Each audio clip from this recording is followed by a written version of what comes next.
Swayam Prabha. Digital India. Educated India.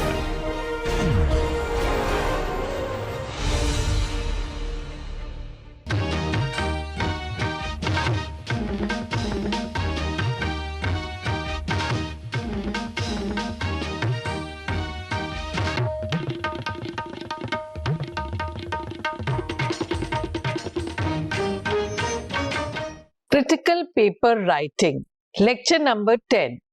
Now, as we are going along in this course, research methodology, we are trying to learn every aspect of whatever is involved in research methodology. One by one, we saw how a research plan is made. What is the difference between research question, research hypothesis, research objective, and what is the format? What is the layout of a good research paper? And all of that we checked. Now, in today's lecture, in lecture number 10, we will be looking at how a critical paper is written. Now, why the word critical? I will explain that, because there has to be certain basic tips on writing a good research paper, because that is very critical for that researcher. A good research paper title is very important. Condenses the paper's content in a few words, captures the reader's attention, differentiates the paper from other papers of the same subject area. So, unless and until the paper title is very catchy, very appropriate, with best chosen words, it is not going to capture the attention of the readers or those who are subscribing that journal, because they won't find it interesting. Now, in order to be able to find the title interesting, one has to choose a very good title, good from the sense of being very appropriate, which actually conveys what is in the main content of the paper. The title itself should reflect that. And that is a very challenging task, because it is not always easy to write one of the best title. It comes from practice. Nevertheless, one should keep on trying, and when you are writing your first paper, it is all the more important that you write several options. And then you will see that one of the options stands away, apart from the rest. And that is the one which you should choose. Something which is very catchy, something which conveys the message, and that is the choice of the title that you should make. Simple and brief. First, keep it simple, brief, and attractive. For example, when you have certain 2-3 options, which one is a better one? We will just see it. The primary function of a title is to provide a precise summary of the paper's content. This you have to keep in mind, because unless and until you have that clarity in the mind that what is the purpose of the title, you will never be able to find a good title. The purpose is that it should convey what the paper's content is, and it should be in summary. And we have many examples. As we go along, we will look at it. Use active words instead of complex noun-based phrases, and avoid unnecessary details. So, avoid drug delivery by hydrogels, easy or difficult. This is a very vague kind of title. Instead, a better option is Hydrogel in drug delivery, progress and challenges. So what it means that it is going to talk, the paper is going to be revealing hydrogels, particularly in drug delivery. What has been the progress in that area? How many research have been done? And what are the challenges faced by the researchers? So this is the kind of title that one should choose instead of choosing a title like drug delivery by hydrogels, easy or difficult. It is a very vague title, and that kind of vague title does not attract the attention of the reader.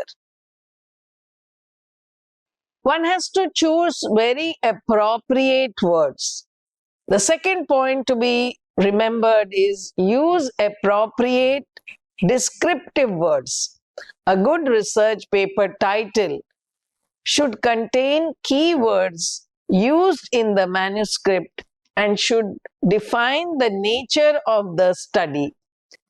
Think about terms people would see and use to search your study and include them in your title.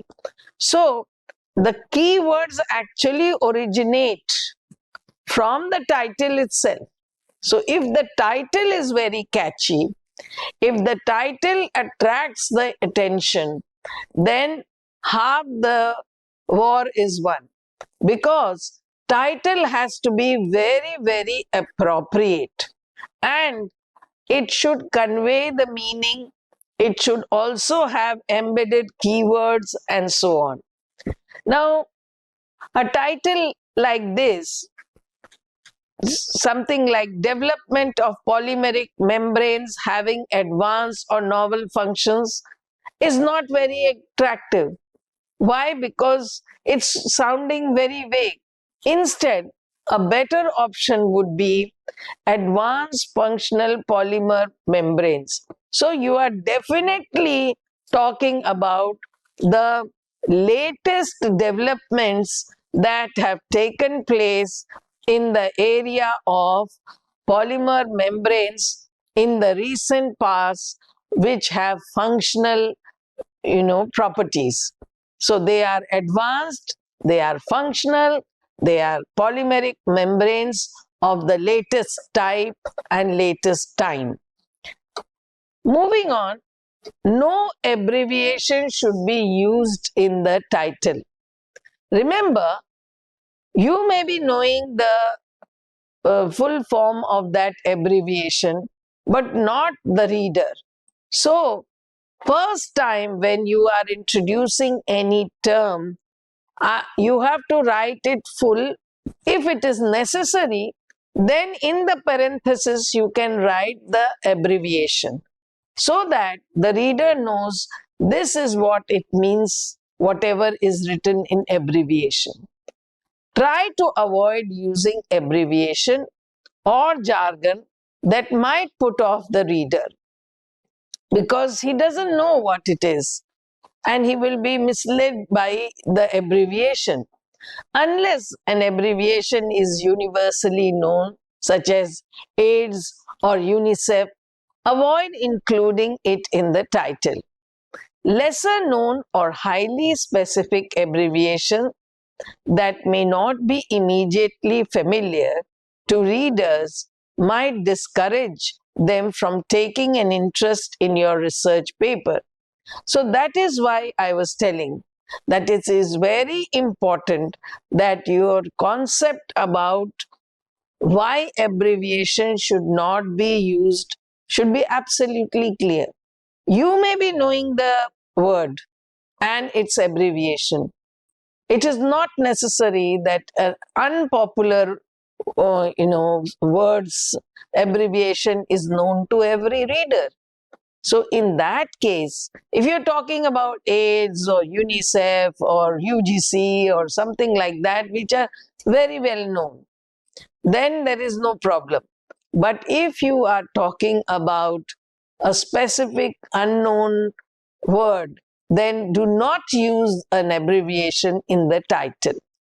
Or if you have to use, first give the full form and then in the parenthesis write the abbreviation. Avoid writing something like DN hydrogel innovative and universal pass away to fabricate hydrogels with super high toughness. Now, this is very vague. Instead, a better option would be write super tough double network hydrogels and their application as biomaterials. So, you can understand that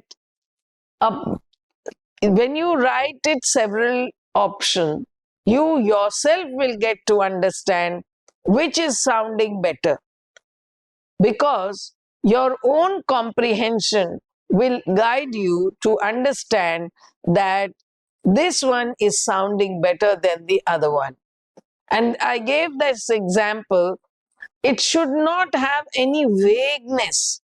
Now, in the better option, super tough double network hydrogel, it is very clear you're only talking about super tough double network hydrogels, their application in biomaterial. So, it is very clear, there is no ambiguity about it. It is as crystal clear as what it should be and is expected to be. So, the title has to be very effective in academic research papers, and they have several characteristics which will guide you to write a very effective title. Indicate accurately the subject and scope of the study. Avoid using abbreviation. Use words that create a positive impression and stimulate readers' interest. Use current nomenclature from the field of study. Identify key variables, both dependent and independent, may reveal how the paper will be organized. So, a title has a huge responsibility in popularizing your paper. If your paper has all these salient features which I indicated just now, that it should be accurate to the subject and scope of the study. So it has to be relevant to what the paper's content is. And just now, a while ago, I told abbreviations should be avoided. No words should be used which do not create a positive impression and do not stimulate the reader's interest. So anything which is vague will not be acceptable, and therefore one has to avoid them. And identify what are the key variables, and both dependent and independent, and organize and choose the words accordingly as per the content of your paper. Suggest, we are still struggling with title. Why? Because title is very important. For any research paper, the attraction of reader can only come from the title. Later on, he will see the content, but not beforehand. So, suggest a relationship between variables which support the major hypothesis. Is limited to 10 to 15 substantive words. Do not include study of, analysis of, or similar construction. Try to avoid them. Titles are usually in the form of a phrase, but can also be in the form of a question. Use correct grammar, capitalization, with all first words and last words capitalized, including the first word of a subtitle. All nouns, pronouns, verbs, adjectives, and adverbs that appear between the first and the last words of the title are capitalized. In academic research papers, rarely is a title followed by an exclamation mark. However, a title or subtitle can be in the form of question, because many a times we are looking at questions. We are finding the answer to the research question. So it is possible to have a question mark, but it is not necessary or recommended to have an exclamation mark. Why? There is a difference. Exclamation mark comes from the fact that you are doubtful, whereas question mark shows it is an inquiry. So there is a difference. You have an inquiry and you have done that inquiry in the rest of the paper, and therefore you are mentioning it in the title. So that is how systematically the organization of the paper is done. The title speaks a huge amount of volumes of words, not in literal terms, but volumes of weight it carries for the rest of the paper. So that is why the choice of title is very important. Then comes abstract. We had seen in last lecture that we had title, abstract, introduction. So now we are going a little more critically dwelling into each one of them, how it should be written, what should be avoided, what should be written, and its full framework.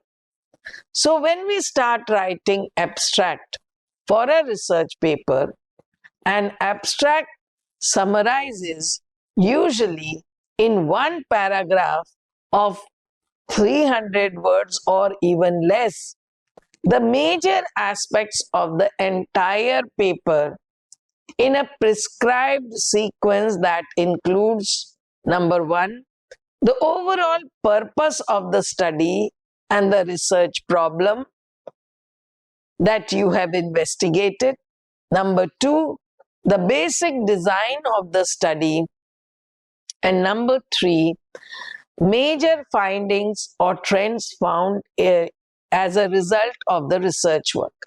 So you are going to tabulate in that 300 words, not more than that. It can be less than that. Covering three major areas. One is the purpose of your study, research study. Then the second part is the design that you have thought, that is your research design of study. And the third part is the results and discussion that were out of the experimentation that you did for the research work. All the three put together in a most concise manner is what actually makes the abstract into a small summary of the research paper. What it means that by reading the abstract, the reader should be able to understand three things: your purpose of research, your methodology and research design, and your finding. So this entire spectrum is visible from the abstract very clearly, so that the reader who is reading the abstract of your paper, with the help of the title, will know exactly what you have done in the latter part of the research paper.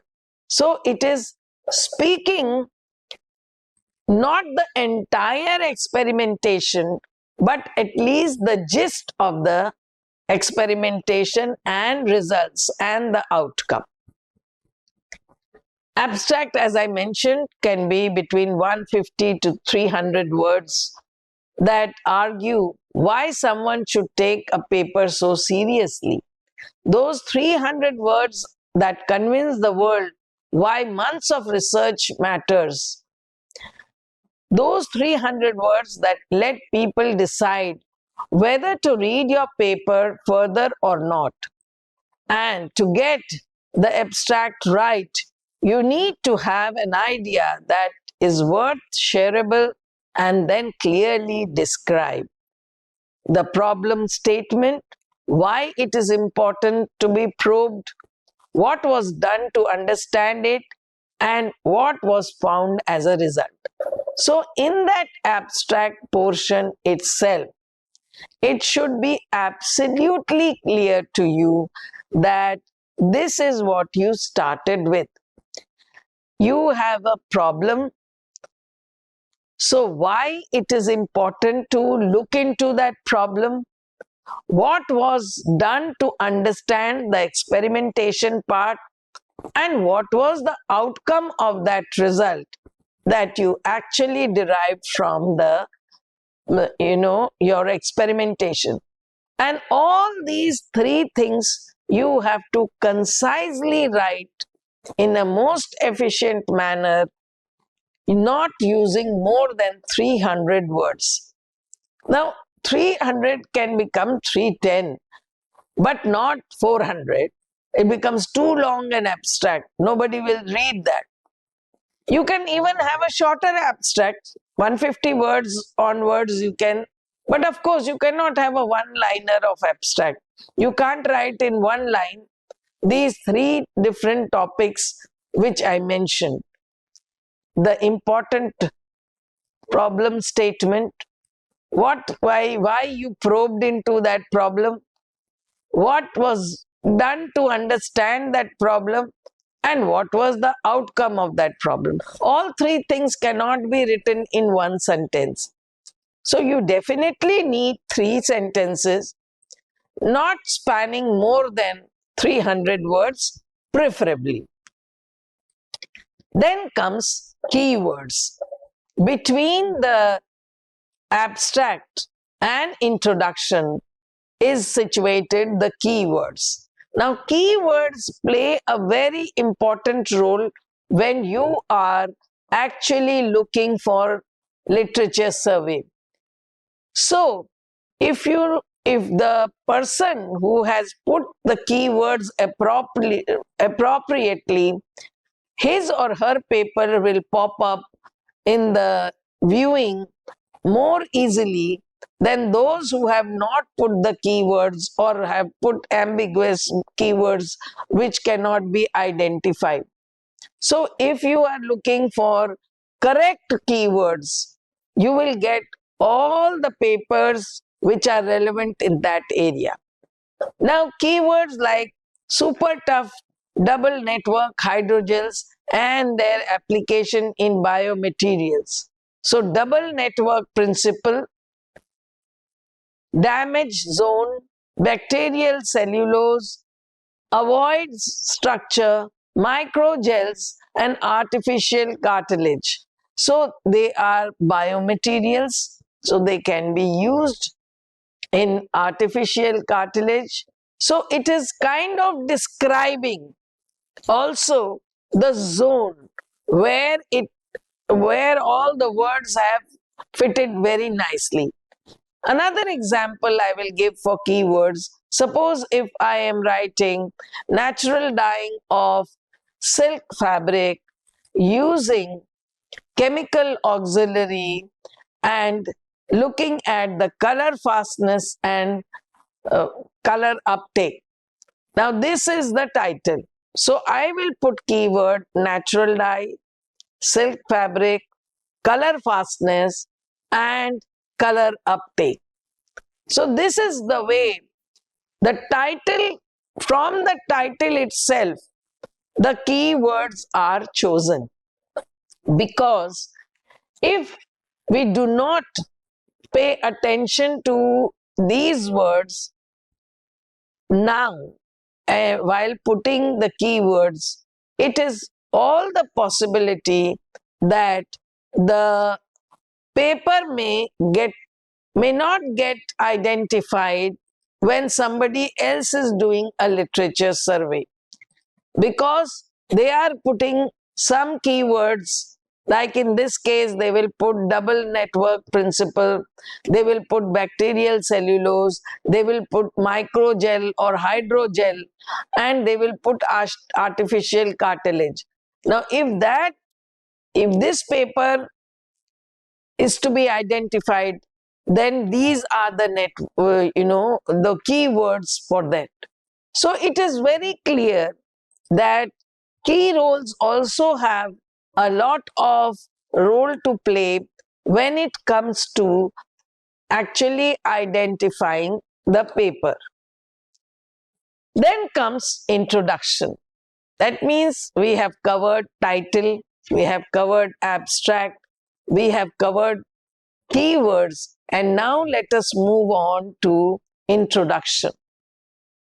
Hydrogels are soft and wet materials, usually composed of three-dimensional polymeric network structure and large amount of water, that is 50 to 99%, inside the network structure, and have potential applications in many fields. Besides their wide variety of applicability, such as drug delivery, super absorbent, microfluidics, and contact lenses in the materials of science domain, they have become extensively attractive in tissue engineering because of their stimuli responsive property. So you have to write the introduction in a very interesting manner. Again, it is like a storytelling. You have to write the story giving a bit of briefing. What are hydrogels? So this is just an example. I could have taken any other example, but just to give you an idea that when you are trying to look at these instances, you will be able to understand that they have a role to play. Why this example is written here is because a formatting is also being told to you, how you start a story, giving a little background about hydrogels, then their applicability and their importance towards the end. Because this is the tissue engineering is the latest trend in hydrogel applications. So if you write that way, it is giving a very smooth reading, and people who are reading can make sense out of it. Nothing, no sentence is unwanted. All the salient features of a good introduction you can actually witness in this particular introduction example.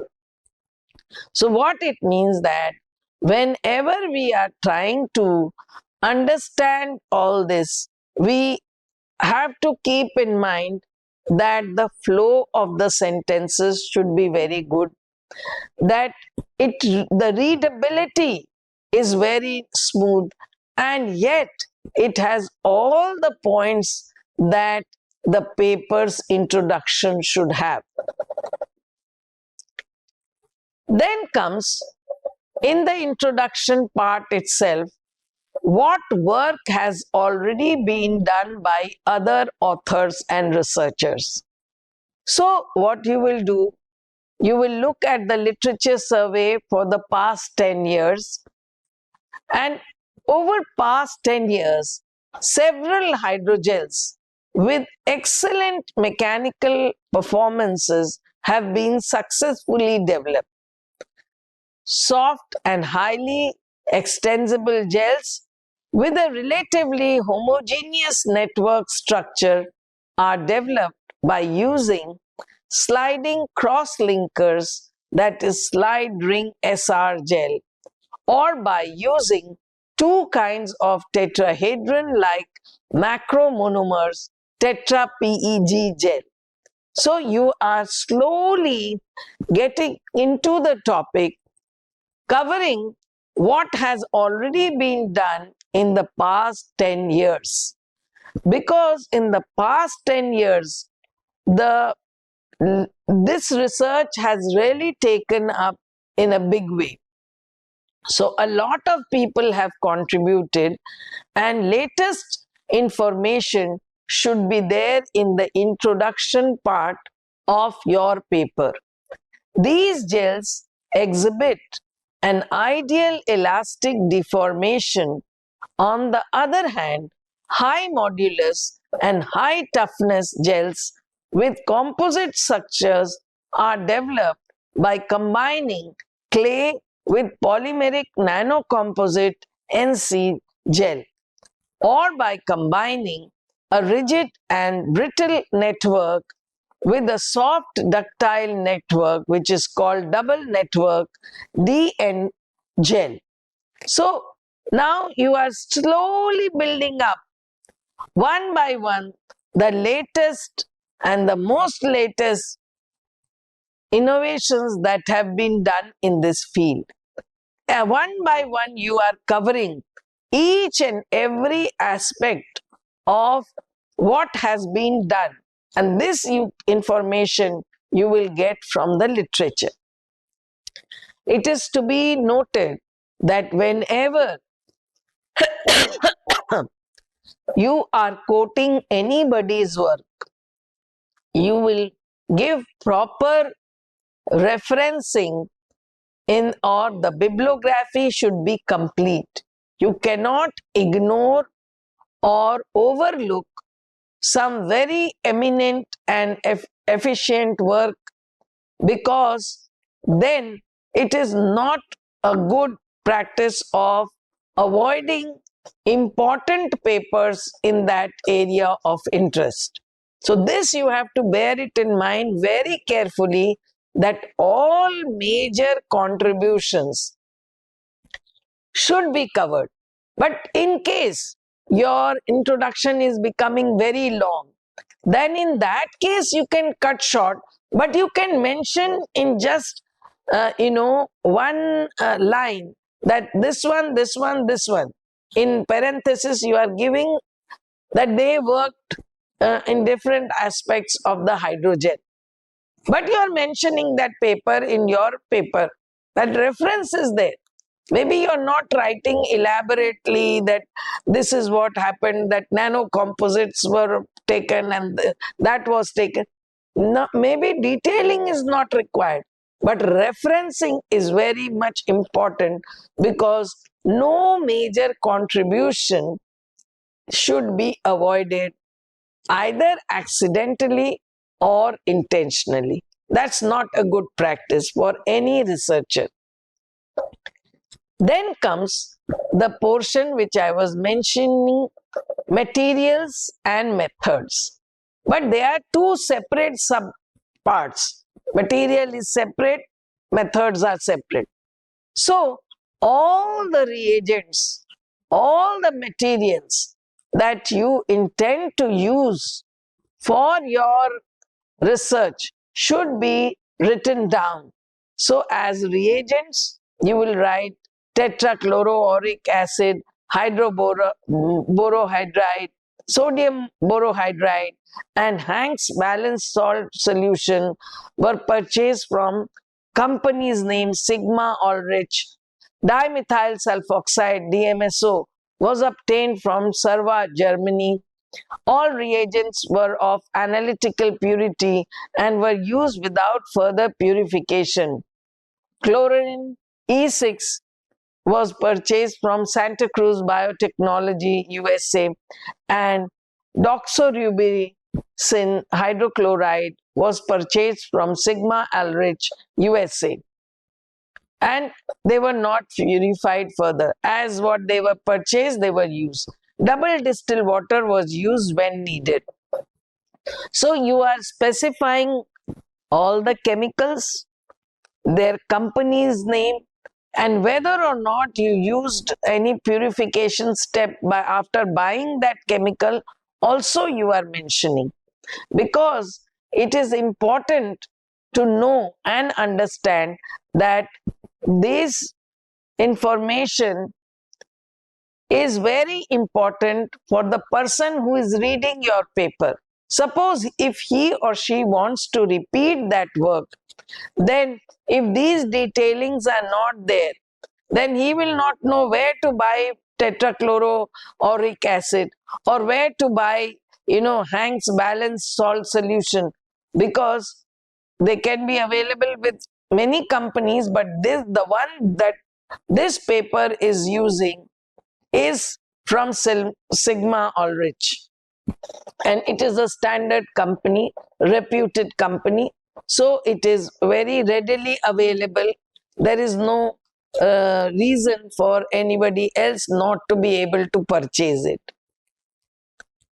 Then comes method of preparation, or we can just write methods.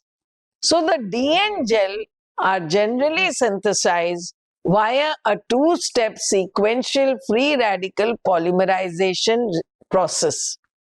In the first step, a hydrogel composed of tightly cross-linked network structure of rigid and brittle electrolyte is formed. This brittle gel is subsequently swelled in an aqueous solution of a neutral monomer, and then the monomer is polymerized to form a loosely cross-linked flexible network inside the first brittle gel. The obtained hydrogel, so-called DN hydrogel, is immersed in water again to reach the equilibrium swelling state.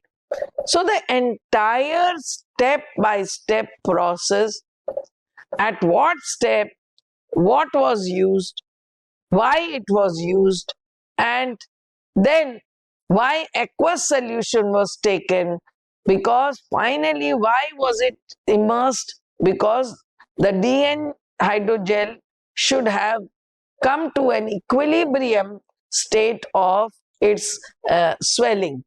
So the entire method of preparing the substance is given so that anybody can repeat it and make it. And this is very important. Why? Because your paper can be read by others, and people may like to make the DN gel by this method and do something more with DN gel, hydrogel. And so for making DN hydrogel, they will refer to this paper. If the process is not given in details, they will not be able to make it according to what you have been able to achieve. Therefore, the method part has to be very meticulously, stepwise written down so that no step, no important information is lost. Then comes results and discussion. Here in this section, the analytical experiment results should be written in details. Discussion means explaining the results based on the analysis. For sample, if IR spectrum is to be described, all major peaks should be mentioned with its appropriate relevance. So what it means? Methods have to be very, very elaborately descriptive. Similarly, even the results and discussions have to be done very carefully. All the experimental data that you have been able to acquire, you should be able to write it down one after the other, which gives information about your new compound. And this new compound, how it has formed, what is the mechanism of formation, you will be explaining in the discussion part. Discussion is based on the analytical data that you have written down in the results part. So they go hand in hand. First, results are written, and then the explanation for getting those results are discussed in the discussion part. So therefore, They are interrelated. It is not that results are separate, discussion is separate. You are discussing what you have got. So if you are, for example, if IR spectrum has to be described, all the major peaks will be talked about. Whether you have a carbonyl peak, whether you have an acetylenic peak, or a nitrile peak, or an olefinic peak, whether you have an alpha beta unsaturated situation in the molecule, all those peaks will appear in the IR and they have to be explained in the results and discussion part. Then comes the conclusion part of the paper. It is a summary of the results which may or may not show future prospects. It also should reveal the importance of the research work. And here is the part which will highlight your contribution, your finding, and your novelty of the work. If you fail to do that, you have not written a good conclusion. What it means that a good conclusion means that you have written the paper in the most, conclusive manner. You have answered the problem statement that you started with by doing the experimentation, and those experimentation leading to a discussion have helped you to conclude, yes, D and hydrogel were formed and they had these properties, the properties, desirous properties that we were looking for, that they can now be used as biomaterials in the field of biosciences. So what it means is that every stage, you see, is very important in a research paper. You cannot neglect any one of them. Then comes reference style. Now, this is how one reference style goes, where you write the initials of the name and the surname, the name of the paper or the chapter, and which edition, which publication, and which place and which year.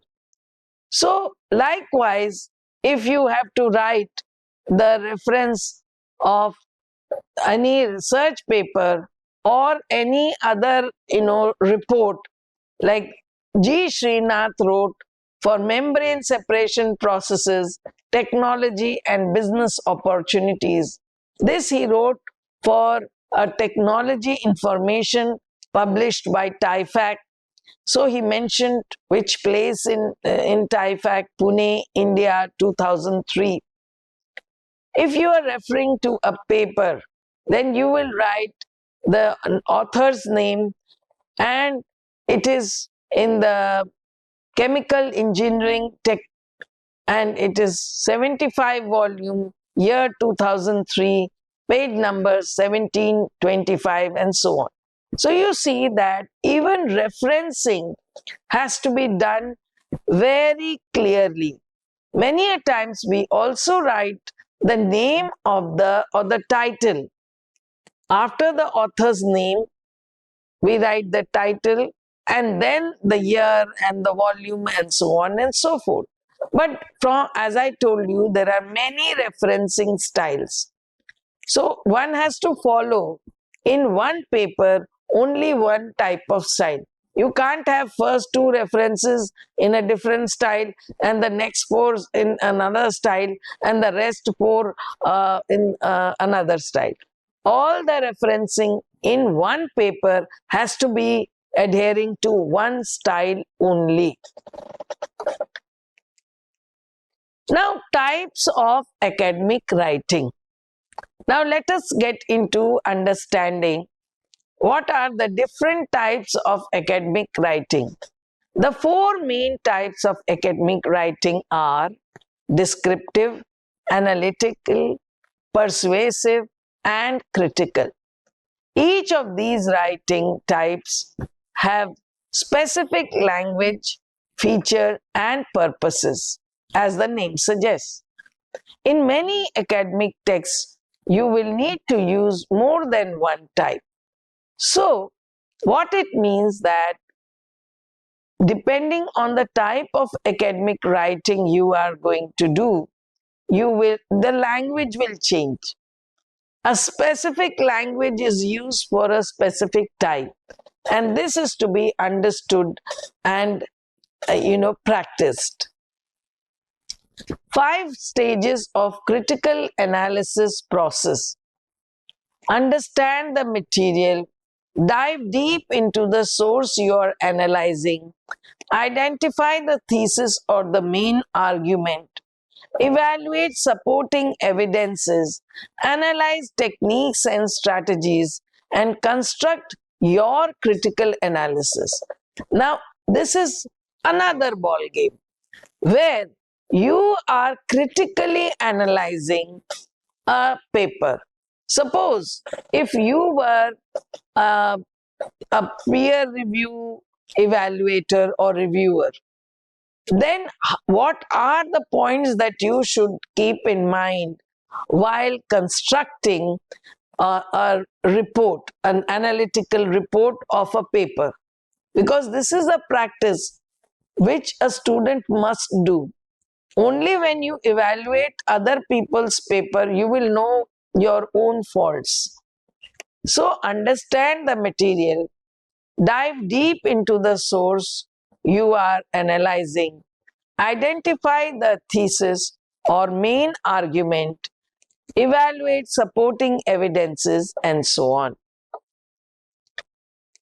So, when you are structuring a critical review, similar to writing any academic text, the structure of a critical review is broken up into clearly defined sections.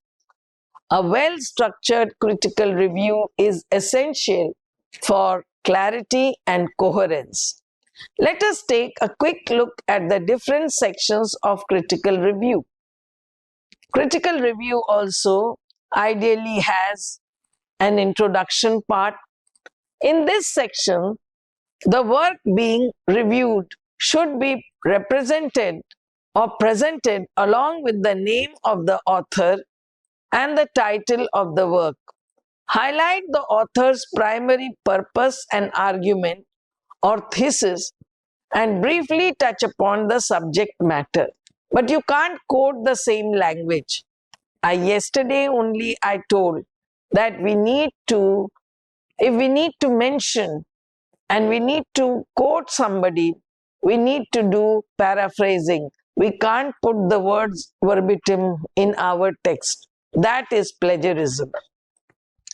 So, a critical review has an introduction, and in this section, the reviewer is supposed to check whether the author has written the introduction part in the proper format or not. In the summary section, here it is essential to provide a factual foundation for your analysis based on the main arguments or themes in the text. This will help readers to understand your critical review in the subsequent sections. You may also briefly comment on how the author has supported the arguments. A short description of the organization of the text can also be provided. So now you have read the paper, you have to write a summary of that critical review. And therefore, you have to carefully word it so that you are writing in summary, like an abstract. Critical analysis section. This is the most crucial part and should form the bulk of your critical review paper. It is here that you provide your critique or judgment of the text. In writing this section, you need to identify and decide beforehand the main points or arguments from the text you will be evaluating. Accordingly, plan out the body paragraphs. So, critical analysis section where you are writing about the gist, not only the summary, but the main. What will you say that so many people have, so much work was covered in this review, and now in this review, these are the salient features mentioned by so and so, and that is how you will, each paragraph will have some new point to highlight on. When writing the critical section, remember to stay organized so that your narrative is clear and coherent. You can start with the most important conclusion drawn from the text and work your way to less significant ones. Or further, if your review leans towards being positive, begin by addressing any negative aspects first and then end the strengths to leave a favorable impression. So the review has to be very impactful. You can start with more significant and then go to the less significant, or vice versa. But whatever you are telling is based on what you have, knowledge you have gathered from that, because you are making a critical appraisal of that review. You are writing your comments about that review, and that is what you are here as a critic. Alternatively, if your critique is more negative, start by presenting the positive points first and then the negative at the last. Which means that, okay, you don't want to be overcritical with somebody, but definitely you want to make it a point that this is how it should be written. Also, it may be a good idea to include recommendations in your critique to make it more constructive. You should not have biasnesses, but it should be very constructive. For example, you could suggest ways the text could be improved. Maybe the author could explore new ideas, use better research approach, or apply different theories to make the text stronger and more impactful. So you can give suggestions. Suppose if you find that there is an inadequacy, then you can definitely tell, okay, the author needs to actually go through some of these theories and see whether these theories are applicable or not. And that likewise, those suggestions can be made. Conclusion of that critical review is a very important part. The concluding section should be brief and impactful. It must contain an engaging summary of your overall evaluation of the work in terms of how successful the author was in achieving the aim and addressing the thesis. It must also mention significant gaps and missing elements in the text and present the significance and implication of the study. So in summary, you can give your thoughts, what is missing, what is good, what is bad, what is missed out, and what should have been there. All these suggestions you can put in that conclusion. Writing a critical review requires skill and practice. While it involves presenting both a summary and a critical evaluation, it is important to balance these components and maintain an objective tone. Ensure that the summary is focused and precise, with significant space provided for the critical review. Now you have seen writing a research paper and writing a critical review are quite different. Although they are both related to research. One is writing your own research paper. The other one is making a critical appraisal of somebody's work. It is not easy. First thing, you have to understand it clearly. Second thing is that when you are writing, you have to have a very objective mind. You cannot have biasnesses. You have to see the good part, you have to see the not so good part. You have to also mention if something has been missed out. Suppose they have done IR and nowhere in the critical review it is mentioned about the IR. Then why did they do it if they are not mentioning it?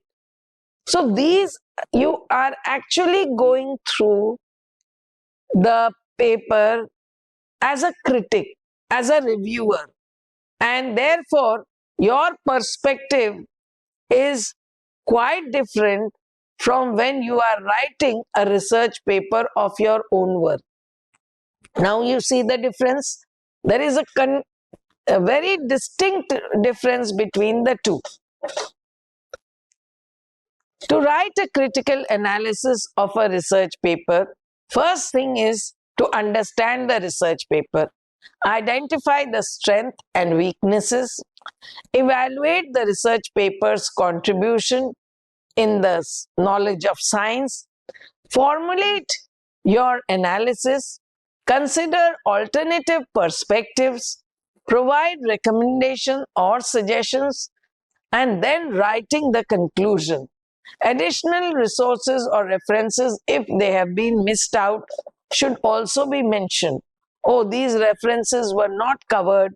Maybe they are very much related to this research paper. So it's a big responsibility.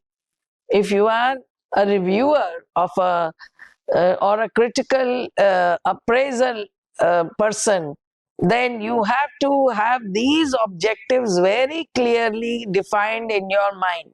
You have to understand first the paper, identify what are the strengths and what are the weaknesses, and so on and so forth. And at the end, you have to write a conclusion. So it's a great responsibility to write these critical appraisal of a research paper. Now, this I have sourced from a site called CrowdWriter. In this, it is very clearly written that, how to write a critical, analysis. First, you have to do analysis of a research paper, and the steps that, first understanding the paper, then analyzing the strengths and weaknesses, and what all I have told in the previous slide. These have been very nicely tabulated and in the form of a figure have been shown. But what it means is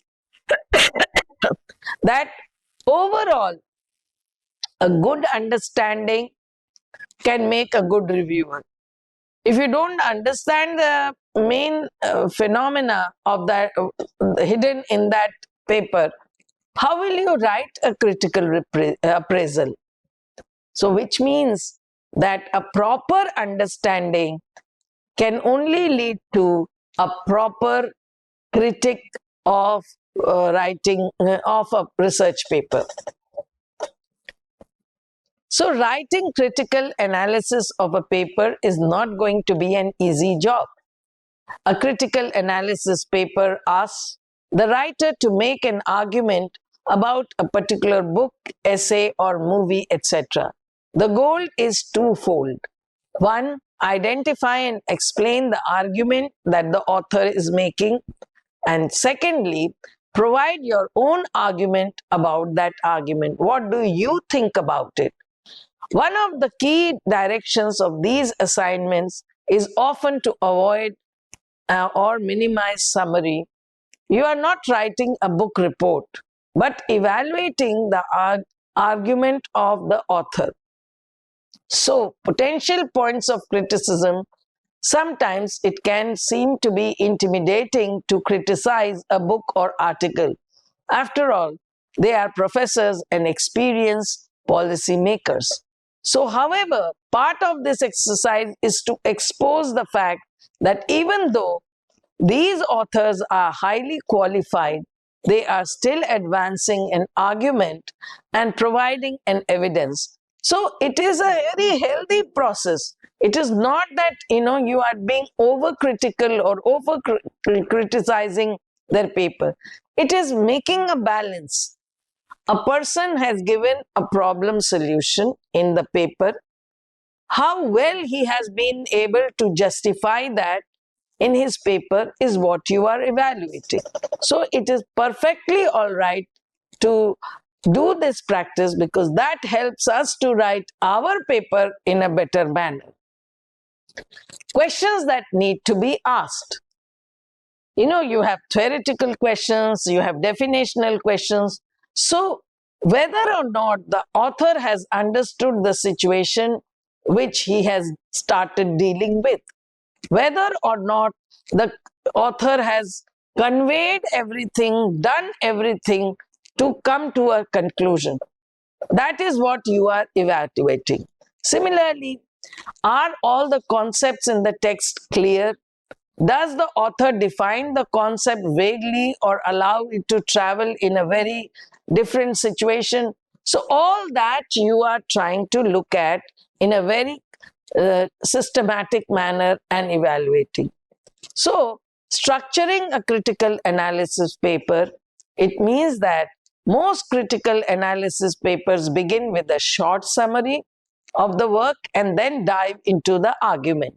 Since most of these papers' assignments are short, it is important to be concise in all parts of your analysis. Writing an outline and following it is crucial to remain focused on that your argument and avoid summary or irrelevant description.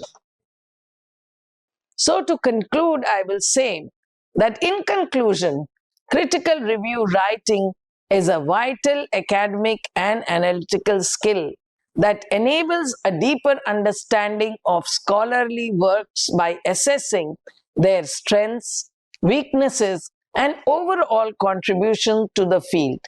It goes beyond mere summary by encouraging thoughtful evaluation, reflection, and comparison with existing literature.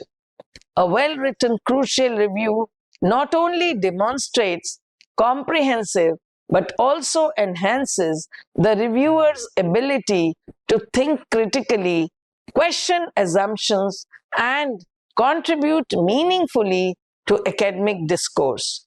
Ultimately, it fosters intellectual engagement and helps in developing a balanced, evidence-based perspective.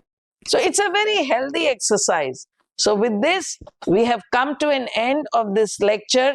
Thank you.